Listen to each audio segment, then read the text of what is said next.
Hello everyone, welcome you online class.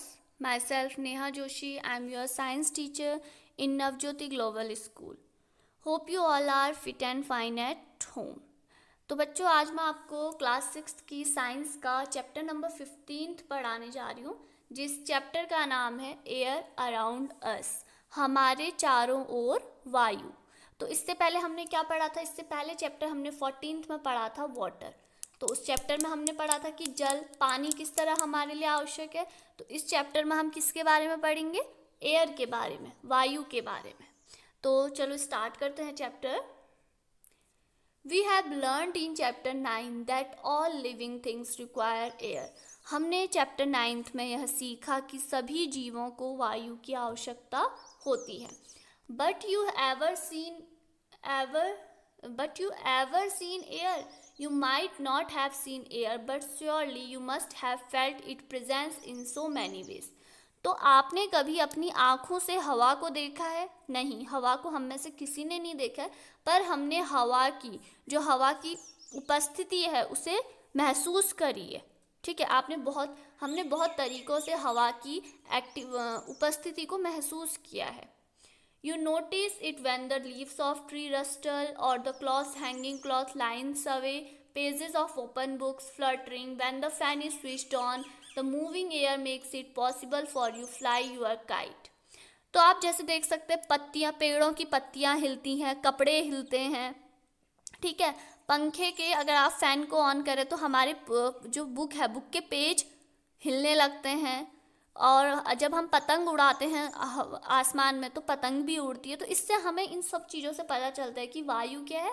उपस्थित है, air हमारी प्रेजेंट है।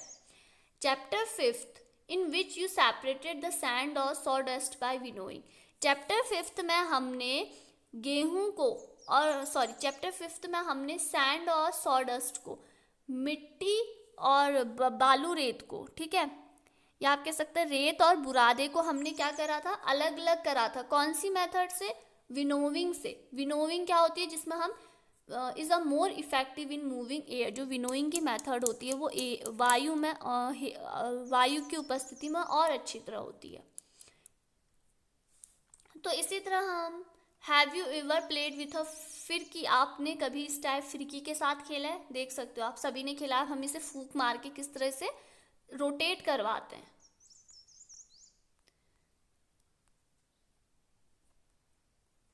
तो ये देखो, आप एक फिरकी खुद भी बना सकते हैं, बहुतों को आती भी होगी बनानी। Is air present everywhere around us. क्या वायु हमारे चारों ओर उपस्थित होती है? Close your fist. अपनी मुट्ठी बंद कर लो। फिस्ट मतलब मुट्ठी। What do you have it? Nothing. तो उस मुट्ठी के अंदर क्या है? कुछ नहीं है, नथिंग है।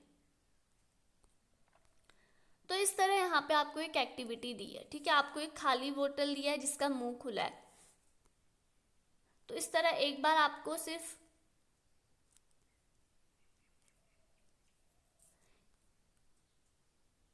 एक बार आपने खाली बोतल को पानी के अंदर डाला और एक बार भरी हुई बोतल को अंदर को डाला। तो आप देख रहे हो इसमें पानी में बबल्स आ रहे हैं। Dip the open mouth of the water bottle into the bucket filled with water as shown in the figure. तो आपको डिप करना है एक खुले मुंह के बोतल को पानी के अंदर, ठीक है। और बोतल को ध्यान से देखो, क्या पानी की बोतल अंदर जा रही है? और बोतल थोड़ा सा तिरछा करो। आपने एक बार तो सीधे डिप करा तो देखो यहाँ पे कुछ नहीं हो रहा। जब आप बोतल को तिरछा करके नीचे डिप कर रहे हो तो आप क्या देख रहे हो? बबल्स आ रहे, ठीक है, बुलबुले उठ रहे हैं एंड बबली साउंड, और बुलबुलों की हल्की सी बुदबुदाहट आ रही है। तो can you now guess what was into the बोतल? तो आप क्या बता सकते हैं बोतल में क्या था? यस, यू आर राइट, बोतल में क्या थी? हवा थी। तो हवा के कारण जो हम बोतल को पानी में तिरछा करके कर रहे हैं स्लाइटली, तो उसमें क्या आ रही है? बुदबुदाहट आ रही है। तो इससे हम कह सकते हैं कि जो बोतल है वो खाली नहीं थी, उसमें क्या था? पानी था। पानी जो कह रही हूँ, उसमें वो बॉटल के अंदर क्या था? आपका एयर था। तो आप कह सकते हैं our earth is surrounded by a thin layer of air. हमारी जो पृथ्वी है पानी की, वायु की, हवा की एक पतली लेयर से घिरी हुई है। This layer extends up to many kilometers above the surface of the earth and is called atmosphere. तो यह जो लेयर है, ठीक है, ये परत बहुत कई किलोमीटर ऊपर तक है, जिसे हम क्या कहते हैं, एटमॉस्फेयर कहते हैं। जो हमारा एटमॉस्फेयर उसमें कई किलोमीटर ऊपर तक क्या होती है, हमारी एयर रिप्रेजेंट होती है या एयर प्रेजेंट होती है। As we move higher in the atmosphere the air get rare. हम वायुमंडल में जितना ऊपर, पृथ्वी के तल से ऊपर की ओर जाते हैं, हमारी जो वायु है वो विरल होती जाती है। तो आप मतलब जितना ऊपर जाओगे उतनी ही हमारी जो वायु है वो कम होती है। आपने देखा होगा हमारे माउंट एवरेस्ट में जो पर्वतारोहण करते हैं, क्लाइंब करते हैं, ठीक है, mountaineers carry oxygen cylinder with them while climbing high mountains. जब हमारे पर्वतारोही बहुत बड़े पर्वतों में क्लाइंब करने जाते हैं, ठीक है, पर्वतारोहण करने जाते हैं, तो वो अपने साथ क्या ले जाते हैं, ऑक्सीजन सिलेंडर ले जाते हैं। ऐसा क्यों? क्योंकि वो जितने टॉप में आप जाओगे, जितने ऊपर को जाते हो, वहाँ क्या होते हैं, हमारी ऑक्सीजन की कमी होती रहती है। नेक्स्ट टॉपिक है हमारा, what is air made up of. ये वायु बनती किससे है? Until the 18th century, people thought the air was just one substance. Experiments have proved that it is really not so. Air is mixture of many gases. What kind of mixture is it? Let us find out about some of the major components of this mixture one by one. जब तक हमारी 18th century थी, ठीक है, 18th century में जो लोग थे वो क्या सोचते थे, जो एयर है, हवा है, वो सिर्फ एक ही पदार्थ से मिलकर बनी है। पर जब धीरे धीरे एक्सपेरिमेंट्स हुए बहुत सारे, तो उससे पता चला कि जो एयर है वो एक पदार्थ से मिलकर नहीं बनी है। जो एयर है वो एक मिक्सचर है, मिश्रण है बहुत सारे गैस का, ठीक है। तो इसके बारे में हम आगे को पढ़ेंगे। तो नेक्स्ट है हमारा water vapour. We have learned earlier that air contains water vapor.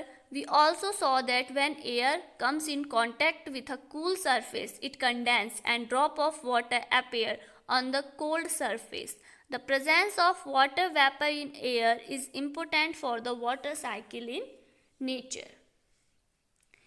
तो जैसे कि हम इससे पहले पढ़ चुके हैं, वायुमंडल में हमारा क्या होता है, वाटर वेपर होता है, जलवाष्प होता है।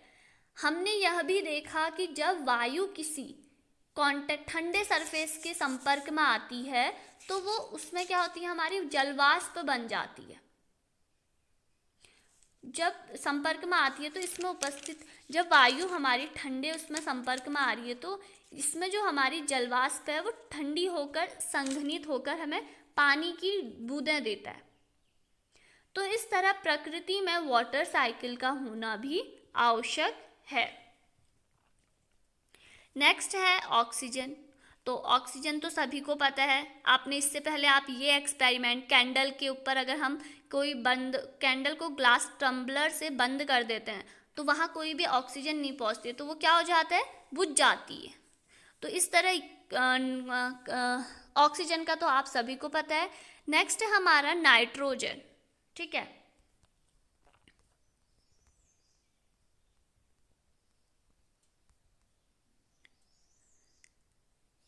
The presence of some component in the air which does not support burning, the major part of the air is nitrogen. वायु में कुछ जो पदार्थ होते हैं वो जलने में सहायक नहीं होते, तो वायु का एक बड़ा भाग नाइट्रोजन कहलाता है। तो जो भाग हमारा जलने में सहायक नहीं होता वो हमारा क्या कहलाता है, नाइट्रोजन। जैसे कि एक्टिविटी 3 में आप देख सकते हो। नेक्स्ट है हमारा carbon dioxide. In a closed room if there is some material that is burning you may have felt suffocation. एक बंद कमरे में जब कोई पदार्थ जल रहा होता है तो हमें क्या होती है, घुटन महसूस होती है। This is due to excess of carbon dioxide that may be accumulating in the room. ये घुटन कार्बन डाइऑक्साइड की अधिक मात्रा एकत्रित होने की वजह से होती है। Carbon dioxide make up a small component of the air around us. हमारे चारों ओर की वायु का एक कार्बन डाइऑक्साइड एक क्या कंपोनेंट है, ठीक है। जिस तरह nitrogen, oxygen water vapour component है, इसी तरह ये भी एक कंपोनेंट है। Plant animals also consume oxygen on burning and produced mainly carbon dioxide and few other gases। तो जो हमारे पेड़ पौधे होते हैं, ठीक है, ये क्या करते हैं, कार्बन डाइऑक्साइड को जब इनको हम जलाते हैं तो ये कार्बन डाइऑक्साइड देते हैं। तो it is advisable not burn dry leaves and discard remains of the crop which pollute our surrounding. तो इस तरह इन सूखी पत्तियां या फसलों को जलाना नहीं चाहिए, क्योंकि ये क्या देते हैं, कार्बन डाइऑक्साइड देते हैं, जो कि एक हानिकारक गैस भी है। डस्ट एंड स्मोक, धूल तथा धुआं। The burning of fuel also produce smoke. Smoke contains a few gases and fine dust particles and is often harmful. That is why you see long chimneys in factories. This take the harmful smoke and gas away from our nose, but bring it closer to the birds flying up in the sky. तो जो ईंधन होता है, ठीक है, ये हमारे पदार्थ के जलने से धुआं प्राप्त होता है। कुछ हमारी जो धुएं होती हैं वो बहुत गैस के रूप में होता है धुआं, और क्या होता है, उसमें धूल के कण होते हैं। जैसे कि आप देखते हो कि फैक्ट्रीज़ में जब हमारी मशीनें काम करती हैं तो धुआं निकलता है, तो उनके लिए फैक्ट्री में बहुत बड़ी चिमनियाँ बनाई जाती हैं, जिससे वो धुआं ऊपर चले जाता है आसमान में। अगर वो धुआं हमारी नाक में, हमारे शरीर में पहुँचेगा तो वो हमारे लिए हानिकारक है। इसी कारण उसे ऊपर आसमान में छोड़ देते हैं, ठीक है, ऊपर ओपन सरफेस में, खुले में उसमें छोड़ रहे, पर ऊपर भी तो वो हानिकारक है। ऊपर हमारे बर्ड्स हैं, वो फ्लाई करते हैं, वो लोग तो उसको एज अ एयर को लेंगे, ठीक है, ब्रीथ करने में, ठीक। तो उस तरह ये चीज़ें उनके लिए हानिकारक हैं। ये जो गैसेस होती हैं, ये जो धूल होता है, ये हमारे एक पॉल्यूशन भी फैलाती है। तो इस तरह आपने देखा कि कितने सारे हमारे कंपोनेंट हैं। तो देखो, policeman regulating traffic at a covered,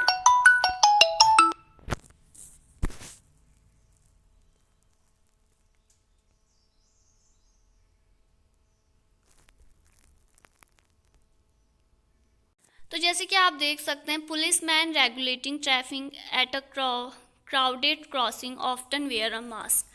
जैसे पुलिसमैन जो होते हैं वो हमारे मास्क का यूज़ करते हैं। जो ट्रैफिक लाइट पे पुलिसमैन होते हैं वो मास्क का यूज़ करते हैं, क्योंकि जो हमारे व्हीकल्स होते हैं वो इतनी सारी जो उनका फ्यूल होता है बहुत हानिकारक गैस देते हैं, पॉल्यूशन देता है, तो जिसकी वजह से वो लोग अपने लिए मास्क का यूज़ करते हैं अपनी सेफ्टी के लिए, कि हम उनके नाक के थ्रू या उनकी बॉडी के अंदर वो हानिकारक गैसें ना जा पाएँ। तो इस तरह आप देख सकते हैं कि हमने अभी हमारा जो एयर है, एयर के अंदर नाइट्रोजन, ऑक्सीजन, कार्बन डाइऑक्साइड, किस तरह ये वेरियस गैसेस होती हैं। तो आप ये देखो, composition of air, nitrogen, oxygen, carbon dioxide. तो कार्बन डाइऑक्साइड बहुत कम मात्रा में है, जबकि नाइट्रोजन की मात्रा देखो तो सबसे अधिक मात्रा में कौन है, नाइट्रोजन, फिर ऑक्सीजन, और सबसे कम हमारा कार्बन डाइऑक्साइड। तो आप देख सकते हो, in fact these two gases together, nitrogen और ऑक्सीजन मिलके 99% बनाती हैं, और हमारा सिर्फ 1% क्या होता है, कार्बन डाइऑक्साइड होता है। नेक्स्ट है, how does oxygen become available to animals and plants living in water and soil. तो किस तरह हमारी जो ऑक्सीजन है, जो हमारी पानी में तथा मिट्टी में रहने वाले जीवों और पौधों को ऑक्सीजन कैसे मिलता है। तो आप देख सकते हो, हम वाटर, आपके यहाँ पे 1-2 एक्टिविटीज़ दी गई हैं, ठीक है, तो जिसके थ्रू आपको पता चल जाएगा कि किस तरह पानी में और मिट्टी में रहने। तो आपने देखा होगा कि हमारी ऑक्सीजन के लिए बहुत सारे जो जानवर होते हैं पानी के अंदर रहते हैं, वो कुछ जानवर ऐसे होते हैं जो बिना ब्रीथ करे बहुत टाइम तक रह सकते हैं, पर कुछ जानवर ऐसे होते हैं जो ब्रीथ के लिए बार बार टाइमिंग पे ऐसे, अब जैसे डॉल्फिन है, डॉल्फिन छलांगे मारती है ताकि वो बाहर जैसे हवा के संपर्क में आए और वो ब्रीथ कर सके, और उसका एक टाइम का ब्रीथ उसकी बहुत टाइम तक चल जाता है। इस तरह कुछ जो छोटे छोटे मछली के अंदर होता है, आपने वो देखी होगी, फिश देखी होगी, तो फिश में क्या होती है, फिन्स होते हैं, गिल्स होते हैं, तो फिश उनके थ्रू क्या लेती है, सांस लेती है। तो जैसे जब वो लोग सांस लेते हैं तो पानी के अंदर बुदबुदाहट से आती है, ठीक है। तो जिस तरह वो वहाँ पर सांस ले पाते हैं। और इसी तरह हमारे जो पेड़ पौधे हमारे यहाँ पे लैंड में पाए जाते हैं, मिट्टी में पाए जाते हैं, वो तो नॉर्मल प्रोसेस से लेते हैं, वो लेते हैं और एयर लेते हैं, जो ऑक्सीजन होता है वो वापस दे देते हैं और कार्बन डाइऑक्साइड वो यूज़ कर लेते हैं। तो इस तरह बहुत सारी मेथड्स हैं जिनके थ्रू वो सभी लोग अपना क्या कहते हैं सांस या एयर शरीर के अंदर रहते हैं। How is the oxygen in the atmosphere replaced? वायुमंडल में ऑक्सीजन कैसे प्रतिस्थापित होती है, ठीक है। In chapter 7 we read about photosynthesis. तो हमें वायुमंडल में ऑक्सीजन कैसे मिलती है? पेड़ पौधे क्या लेते हैं? पेड़ पौधे एयर लेते हैं, तो एयर में से वो क्या करते हैं कार्बन डाइऑक्साइड ले लेते हैं। कार्बन डाइऑक्साइड के बदले जो पेड़ पौधे वो है ऑक्सीजन रिलीव करते हैं, तो वो ऑक्सीजन हम ह्यूमन बींग्स द्वारा ली जाती है। तो ऑक्सीजन हमें फोटोसिंथेसिस के जरिए प्लांट्स प्रोवाइड करवाते हैं, हमें प्लांट से ऑक्सीजन मिलती है। ऑक्सीजन का जो सोर्स है वो है हमारा प्लांट्स ऑक्सीजन का सोर्स है और ह्यूमन बींग्स कार्बन डाइऑक्साइड का सोर्स है।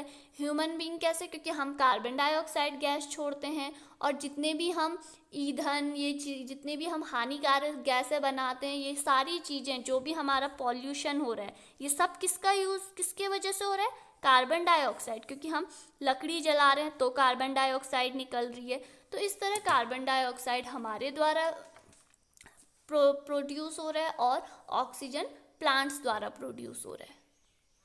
तो यहाँ पे आप देख सकते हो wind mill, the wind makes the wind mill rotate. हवा की वजह से ये विंड मिल क्या होता है? रोटेट करता है। और the windmill is use to draw water from tubewells and run flour mills. और इस विंड मिल की सहायता से हमारा ट्यूबवेल से पानी निकाला जाता है और आटा भी पीसा जाता है फ्लोर, ठीक है। Windmill are also use to generate electricity, और विंड मिल से हम इलेक्ट्रिसिटी को भी जनरेट करते हैं। तो इस तरह आप देखो हवा का यूज़ करके हम क्या क्या कर रहे हैं? हवा का यूज करके हम इलेक्ट्रिसिटी भी बना रहे हैं, हवा का यूज करके हम पानी भी निकाल रहे हैं ट्यूबवेल के थ्रू, हवा का यूज करके हम क्या कर रहे हैं? आटा भी फ्लोर भी बना सकते हैं। तो इस तरह आप देख सकते हैं कि वाटर हमारे शरीर में कितनी अच्छी वायु हमारे शरीर में कितना महत्वपूर्ण है, या हमारे वातावरण में वायु हमारे वातावरण में कितना महत्वपूर्ण है।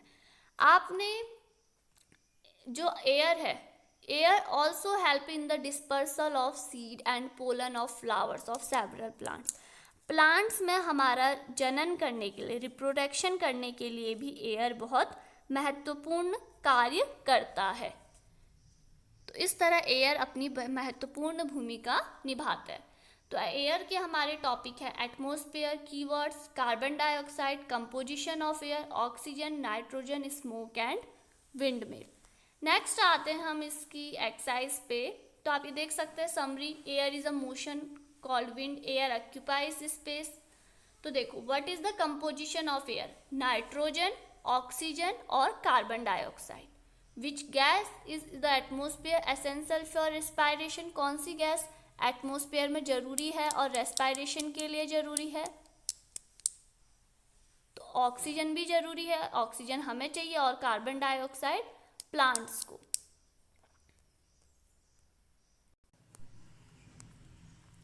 तो इस तरह देखो आप 78% हमारा नाइट्रोजन है, 21% ऑक्सीजन एंड 1% हमारा कार्बन डाइऑक्साइड है। How will you prove that air support burning? तो आंसर नंबर 3 है। देखो 2 light candles are taken, 1 candle is fixed with tumbler containing. तो इस तरह आप बता सकते हैं कि एयर किस लिए आवश्यक है। बिना आप हवा की सहायता से आग नहीं जला सकते। तो इस तरह आपको एक कैंडल का एग्जाम्पल यहाँ पे दिया गया है। क्वेश्चन नंबर 4 है, how will you show that air dissolved in water? तो ये हम किस तरह शो करेंगे? आप एक खाली प्लास्टिक की बोतल को एक पानी में डालिए तिरछा करके, तो आप देखो बुदबुदाहट आ रही है, बबल्स हो रहा है फॉर्म। तो इसलिए आप कह सकते हो कि वहाँ पे एयर है।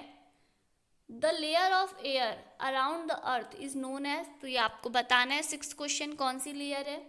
Which does a lump of cotton wool shrink in water. A lump of cotton wool shrink in water because air inside wool cotton is driven out by water.